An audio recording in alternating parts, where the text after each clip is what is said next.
अगो बया, तू बाळू काय सांगतोय? नाही रे, मला तर विश्वासच येत नाही की तनय अशी वागू शकते म्हणून. हा, म्हणजे तिला माझ्यापाशी राहायचं नाही वय. मग मला सांग बाळू, आता तू म्हणत होता की तू म्हणत होता की नाही तनय असे नाही करू शकत, मलाच भांडत होता आणि मला भांडून सनी तू निघून गेला बाळा. हा, बघ बरं आता तुझ्या बायकोचं कळलं ना आता तुला कशी येते. म्हणजे तिला सासूपाशी म्हणजे इथं राहायचंच नाही, माझी अडचण होती का रे? हा, मग आता ते शालिनीपेक्षा लईच वरचढ निघाली करे ती. दोन काकणं आगाऊच निघाली किती सांग बरं. हा, अगं आई, मला पण विश्वास नाही आला जेव्हा तू सांगितलं ना की फोन केला होता म्हणून सनी, तेव्हा कळालं. मी तनयाला विचारलं, म्हणलं फोन आला होता का? नाही. मग आता तारा मावशीला विचारलं, म्हणली फोन केला होता ही. मग तनया सगळी खोटं बोलली. माझा मोबाईल घरी ठेवला होता आणि ना घरी ठेवला होता, मग मी काम शोधायला गेलो होतो तिथं. तर मित्राचीच रूम आहे का, मित्राच्या ओळखीने काय त्याने डिपॉझिट ही घेतलं नाही. मग तनयाला म्हणलं आईचा फोन आला होता का, कुणाचा फोन आला का? तर नाही म्हणली, फोन नाही आला. आणि तू तर म्हणली 4 वेळेस फोन केला होता. मी नंतर बघितलं तिने नंबर बिंबर सगळं आलेलं कॉल वगैरे डिलीट केलं. तारा मावशीला विचारलं तरी सुद्धा तारा मावशी म्हणजे फोन केला. म्हणजे तनया खोटं बोलतीये. म्हणजे मला कुठंतरी असं वाटलं की आई तनया माझ्यामध्ये आणि तुझ्यामध्ये भांडणं लावती बघ. म्हणजे मी किती बायको किती चांगली आणि तुमची आई किती वाईट आहे हे तिला दाखवून द्यायचंय. मला सुद्धा अक्षरशः एवढा धक्का बसला का नाही असं ऐकल्यानंतर. त्याच्यामुळे हे बघ आई, तू कुणाला फोन करू नको. तनयाला तुझ्यापासून लांब राहायचंय ना, तर राहू दे. तिची आहे ना कशी झाक जिरवतोय बघ मी. तू टेन्शनच घेऊ नको, तिची झाक बरोबर जिरवतो मी. ती स्वतःहून म्हणली पाहिजे बाळूजी आपण चला तिकडे राहायला जाऊ. मग तू टेन्शन घेऊ नको. काय रे बाळू, मला सुद्धा ती पोरगी अक्षरशः लय चांगली वाटत होती अरे. पण असं कशाला खोटं बोलायचं? नाही बाबा, तुला सासूची अडचण होती, सासूपाशी राहायचंच नाही, तर सांगायचं की नाही आम्ही वेगळं राहतो म्हणून सनी. कमीत कमी मला तर सांगायचं. अरे लय पोरगी अशी नव्हती अरे, तिचा स्वभाव एवढा कसं काय बदलला काय माहित. मला असं वाटतं तिच्या आईने हे काय भरवलं काय वाटतं बाळू. कारण ती तर आता एवढे दिवस राहत होती, चांगलं राहत होती की. आता बाळूची आई किती तिला उलट काय काय बोलत होती, पण ती ग बसून ऐकून घेत होती की आहे का नाही बाळूची आई. मला असं वाटतंय बाळू, त्या पोरीला दोष देऊन काय फायदा नाही. ती आई म्हणणारी आहे जरा चॅप्टर आहे बघ, आई लय झापी आहे. ते आईने काहीतरी फुगवलं असं असं वाटते बघ मला. ती म्हणली असेल सासूचं कुठं बसती काम करत, आपली तुझ्या नवऱ्याला घेऊन वेगळं राहा असं तसं मला तर असं वाटतंय. पण आता हे निका वाटतंय मला, खरं काय खोटं काय का तनया मनानेच करती हे मला काय माहित नाही. आणि जर तनया मनाने करत असेल बाबा तिला सासू नकोच आहे, तर लईच पुढची निघली की अरे मग. हा, बाळूची आई बोलते तेच बरोबर आहे बाबा. मग तुझी आई बोलते तीच. शालिनीपेक्षा 2 काकणं आगावच निघाले असं म्हणावं लागेल बाबा मग. नाही नाही तारा मावशी, मला नाही वाटत की तनयाच्या आईने तिला काय असं भरवलं असेल म्हणून. कारण सगळं म्हणजे माणसाला कळतच ना हो. कारण त्या तनयाच्या आईला हे सुद्धा माहीत नाहीये की आम्ही नक्की हिथं राहतोय का तिकडं भाड्याने रूम करून राहतोय, हेच माहीत नाही मेन म्हणजे. त्यामुळं मी आता बारकाने लक्ष देणार आहे. लय मी अक्षरशः असं वाटलं की नाही नाही बायको गरोदर आहे, आईला लय बोलत होतो, आई आनंदी ठेव तिला, असं कर तसं कर. पण काय माहितीये का तारा मावशी, मला असं वाटतं की माझ्या नशिबात नक्की संसार आहे का नाही, किंवा चांगली बायको आहे का नाही असं वाटायला लागले बघा. ती शालिनी निघली तशी आणि आता ही तनया अशी जर हिचं रूप दाखवायला लागली म्हणल्यानंतर मला कुठंतरी लय वाईट वाटायला लागले बघा. होय रे बाळू, मला असं वाटतं हे बघ, तू त्या तनयाचं काय ऐक नको. कुठं भाडं भरत बसणार आहे सांग बरं तिथं. आणि भाडं काय कमी असतंय वय? आपलं इथं स्वतःचं घरदार आहे, जमीन जुमला आहे आपलं. हा, आपण पोट भरू शकतोय, उपाशी मरत नाही आपण इथं. तिला तिचं काय ऐकू नकोस. आणि तू जर तिचं असं ऐकत राहिला ना तर ती तुझ्या डोक्यावर मिऱ्या वाटेल त्या शालिनी सारख्या. म्हणून तुला सांगत होती पहिलेच धाकात ठेव म्हणून. दाखवलं ना तिचं असलं रूप, दाखवलं का नाही? आणि गरोदर हाय येते. तू जर समजा कामाला निघून गेला, काय झालं उद्या पोटात दुखलं काय झालं काही होऊ शकतं. गरोदर हाय म्हणल्यानंतर काही दुखणं काय सांगून येणार आहे का सांग बरं. तिथं आहे आम्ही, तिची सासू हाय बघायला, तू हाय परत अधूनमधून, परत ताराबाई हाय बघायला. ही तुला फोन तरी करू शकतो ना आम्ही कमीत कमी. त्याच्यामुळे हे बघ, तिचं काय ऐकू नको, तिला इकडे घेऊन ये. तिचे लय नाटकं झालं तर लय लाडा ठेवू नकोस.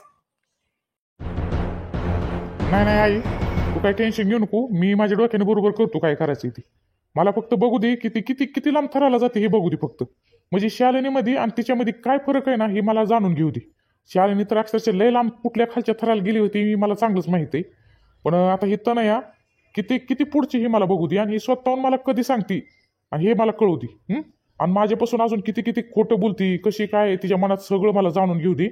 मग आणतो. आणि तू टेन्शन घेऊ नको. ती गरोदर आहे, ती प्रेग्नेंट आहे का नाही, तिला काय होऊन देणार नाही याची मी काळजी घेईन. टेन्शन घेऊ नको. आणि तिथं कसं आहे तिथं शेजारी पाजारी पण चांगली येतं, ते पण माणुसकीचे. त्याचं काय त्यांना सांगून आलेलं असतोय मी. आणि चांगली आहे ती पण 1-2 म्हातारी आजी आहेत ती तिच्यासोबत चांगलं बोलते ती. त्याच्यामुळे काळजी करू नको. पण मला तनयाला ना वटणीवर आणायचंय बघ, तिची झाक जिरवायची. तू माझ्यासोबत खोटं बोलली आणि म्हणे बाळूजी प्रेम करते प्रेम. मला काय असलं प्रेम असतं बाई? नवऱ्यासोबत खोटं बोलणं ह्याला प्रेम म्हणतात काय? सांगायचं ना तुझ्या आईची अडचण होती म्हणून सनी. पण अक्षरशः केसाने गळा कापला ग तिने, केसाने गळा. त्यामुळं मला तिची झाक जिरवायचीच आहे. ती परत अशी वागली नाही पाहिजे.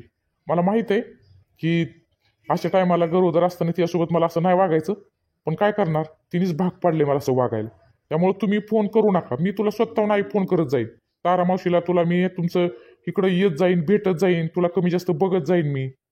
8 दिवसात इकडे चक्कर मारत जाईन मी. तू फोन करू नको. आणि तनयच्या आईबापाला पण फोन करून सांगू नको की आम्ही भाड्याने राहतोय म्हणून. मला कन्फर्म करू दे तिच्या आईचा हात हाय का नाही, हे सगळं मला कन्फर्म करू दे, मग बघू पुढच्या पुढं. फोन कुणाला करू नका तुम्ही. अरे बाळू, मला काय म्हणायचं माहितीये का अरे सोन्या, हे बघ, तू तिच्या आईबापाला सांगू दे, बापाला सांग, बापाच्या कानावर घाल. मी म्हणते फोन करून तू स्वतः सांग. तू आता तू म्हणतोय आम्हाला फोन नको करू, तर नाही करत बाबा आम्ही.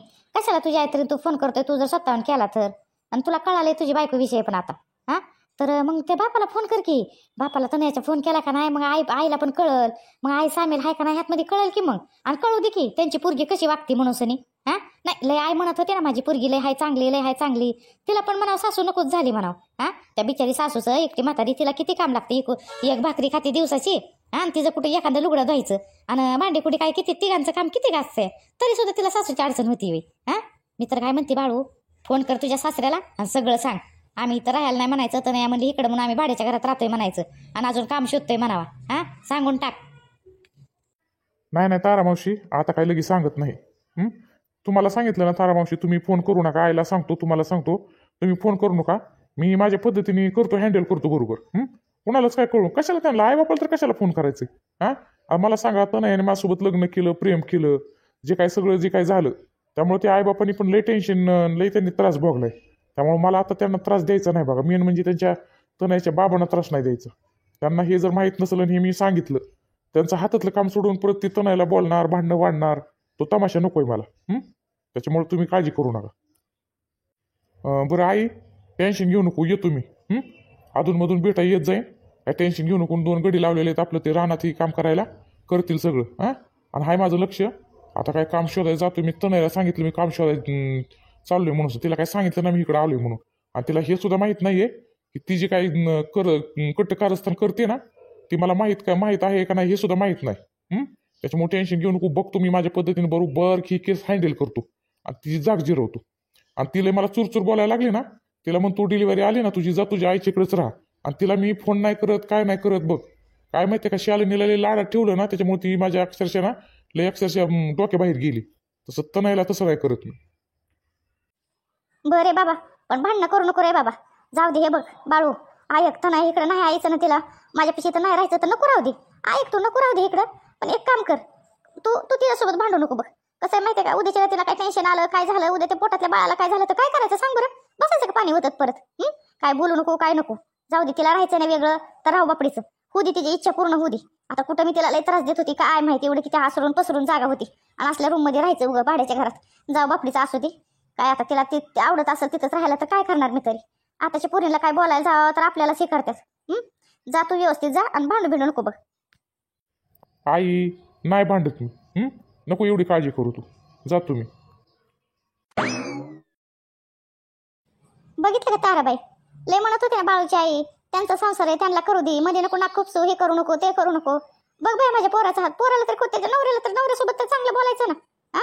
नवऱ्याला सुद्धा माहित नाही की हे अशी फोन कर, आपण फोन केला आणि हे बघितलं कसं रूप दाखवलं पोरीने.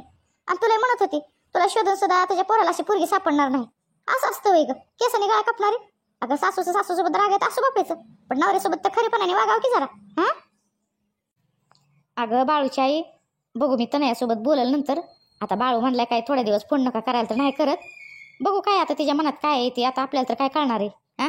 हो, आता शालेनी तशी होती म्हणून तुम्हाला पोरगी बघून चांगली दिली बाय मी, माहीत होती म्हणून. आता पुढे लग्न झाल्यावर असं होईल आणि ती माणूस बदलल म्हणून आता मला तर काय माहिती सांग बरं. तुझ्या पोराचं बाळूचं चांगलं संसार व्हावं असंच वाटतं की ग मला. आता पुढे ती कशी निघते कशी नाही आहे का माझ्या हातात सांग बरं. काय नाही ताराबाई, माझ्या पोराच्या नशिबात का नाही. काय किती बायका 10 बायका कर ना तर 1 बायको कर. काय नाही बघ, त्याला फसवणारी ना तर त्याच्यासोबत खोटं बोलणारी भेटते. जाऊ दे आता, त्या पोरीसोबत तनयासोबत लग्न केलंय. बघू कुठपर्यंत जाते, कडपर्यंत जाते का मधीच माझ्या पोराला सोडून देते. अगं नाही बाळूची आई, असं कशाला विचार करते, चांगला विचार कर की. तशी एवढं सोडून बिडून कशाला देते. अगं ती तुझ्यापासून दूर गेली आहे, बाळूला काय तिने काही केलंय. बघू आपण, बघू काय असेल ते पुढं.